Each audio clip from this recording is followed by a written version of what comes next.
Arkifex Studios owners, Cody D'Anastasio, Michael Hampton, Helweg, and Bladen Wizenhunt. Thanks for agreeing to do this business spotlight with us. Sure. When we started the company, kind of back to the four of us, we started the company to work on projects that interested us, and we didn't want to get to a point where we were being held hostage by what projects we take because we have to take them in order to make payroll. If that was the case, it'd be a lot easier to just go work for someone else, not take on all the risks associated with running your own company to, just have someone say, well, here's what you're working on. And, we definitely wanted to get into a position where we could be doing things that we cared about and things that we consider that matter to the architecture community, and to be making an impact on the design world. We try to do it with everything that we do, no matter what the scope and scale is. Some people ask us, what's your specialty? Because I think so many firms pick a specialty, and our specialty is our design process, and we focus heavily on that process. And so it's very investigative. And so I tell people, for example, if we're designing a house let's say we're designing a house for a doctor, we ask that doctor how he lives. If we're designing an office for him, we ask him how he works. It's a different set of questions and a different investigative process that will yield completely different things. And we have some proprietary stuff of how we like to do it and ways that we see good results, which allows us to be very diverse in what we work on, which is also what's really appealing to us and why we started the company, is to not get pigeonholed into sort of one style or a type. So your projects are pretty unique in and of themselves, it sounds Yeah. like. I mean, could somebody look at a project and think that's an Arkifex project, or do you try to steer away? We've heard that so far with some folks, but I think in the landscape that we practice in Springfield, I think it's kind of easy to pick out our buildings to some extent. We're not really trying to develop a style.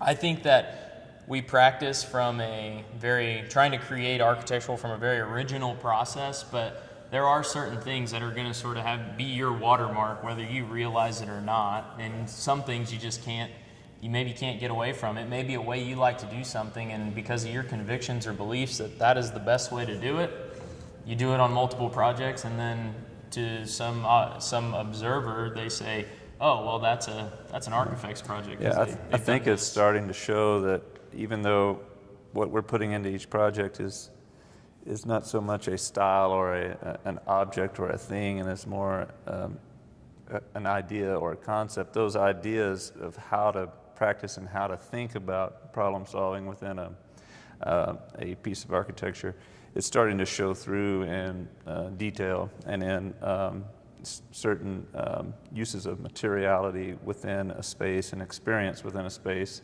And even though it's not deliberate with regard to a physical outcome, I think that our sort of what we call a Ozark modernist approach has in it ideas that are starting to show up from project to project, even though those projects look different from the outside. I think some of the detailing and some of the experiences within the space is starting to be recognizable, and I like that that's the way that the Arkifex feel or vibe or approach is starting to manifest itself, because I think if you do it the other way around, you're chasing the product before you go through the process. You're chasing a stylistic branding indicator instead of embracing a process that will yield an outcome that's more embedded in a process. We always go to the site and look around, really get into even really truly looking at the rocks, the fossils, the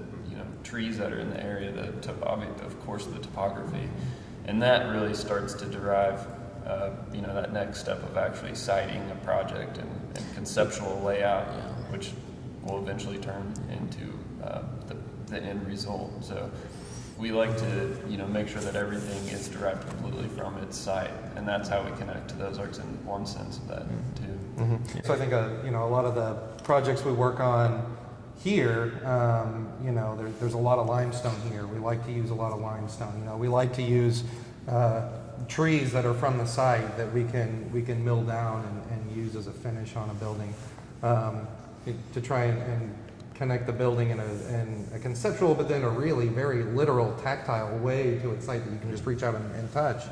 To us, I think that's kind of an important thing, and so for the whole Ozarks modernism approach to say that it's Ozarkian and kind of in a lot of ways, catching up with the culture on the coasts or with whatever that may be, But still making it ours.